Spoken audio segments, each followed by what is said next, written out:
The On Target Institute presents small group leadership and facilitation training, exploring practical methods to start, facilitate, and lead all types of small group ministry. Now with today's session, On Target founder Vince D'Acchioli. Well, hello men. Welcome to OTI Leadership Training Session 4. We're talking in this session about the 4 pillars of leadership. And I am really excited to unpack these for you guys. If you remember in our last session, we dealt with on-target facilitation. This is very important. We talked about the 4 competing issues that you're going to face as you try to facilitate group discussions around your table.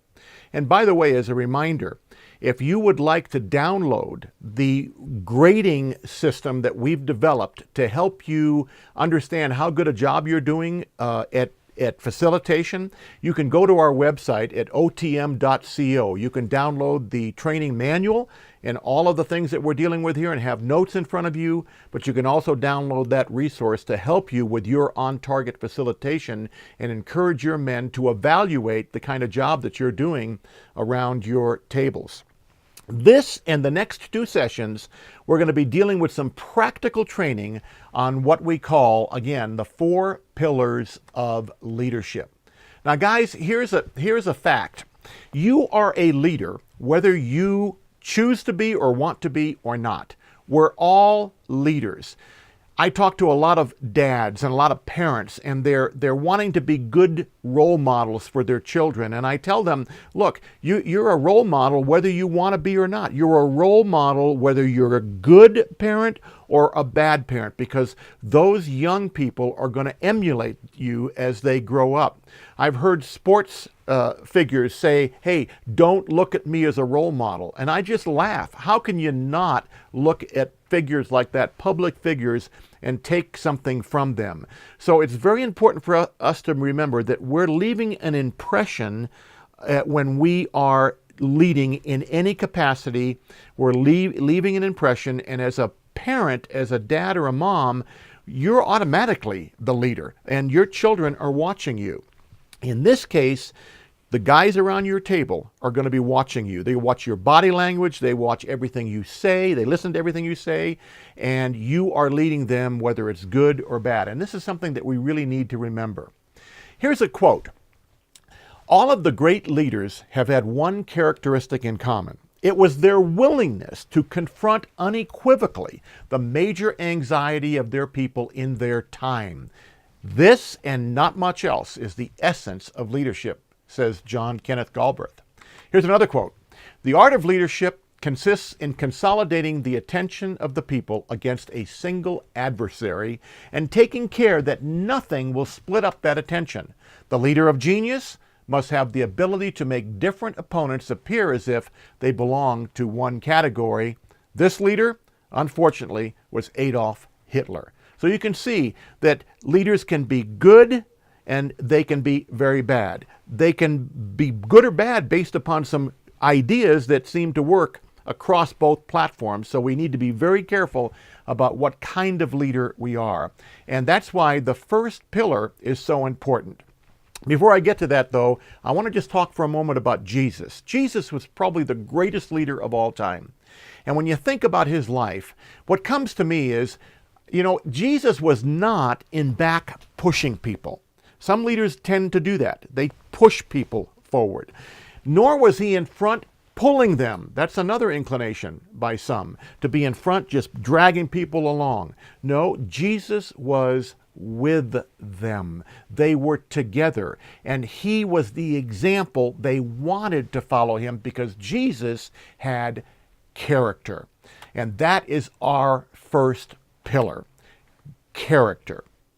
The best index to a person's character is A, how he treats people who can't do him any good, and B, how he treats people who can't fight back. Abigail Van Buren said that. Let's look at Romans. In Romans 5, 3-5, it talks about character. It says, not only so, but we also rejoice in our sufferings, because we know that, listen guys, suffering produces perseverance. Perseverance, character, and character, hope. And hope does not disappoint. because God has poured out his love into our hearts by the Holy Spirit whom he has given us. Let me go back to that for just a minute. Not only so, but we also rejoice in our sufferings because we know that suffering produces perseverance, and perseverance character.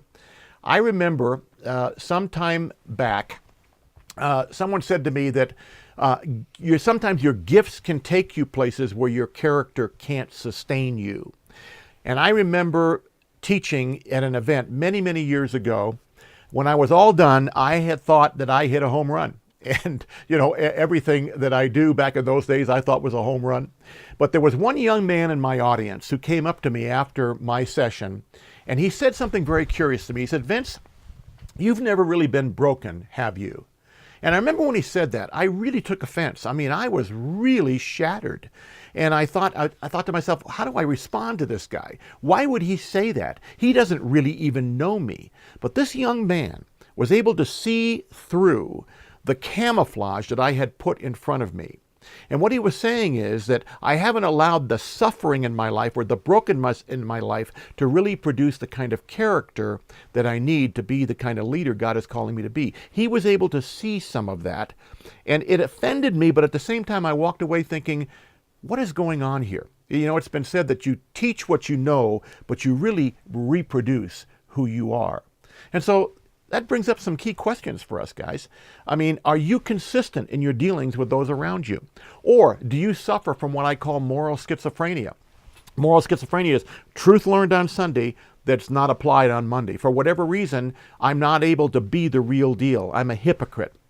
There's a powerful illustration I want to share with you. This illustration came to me many, many years ago when I was in the business world by a man named Stephen Covey. He was using an iceberg to kind of illustrate what happens in an organization. He would say the tip of the iceberg is what we see of the organization, but the base of the iceberg, underneath the water, unseen, is really the substance. It begins with at the base, our mission or vision, which informs the core values or operating principles of the organization.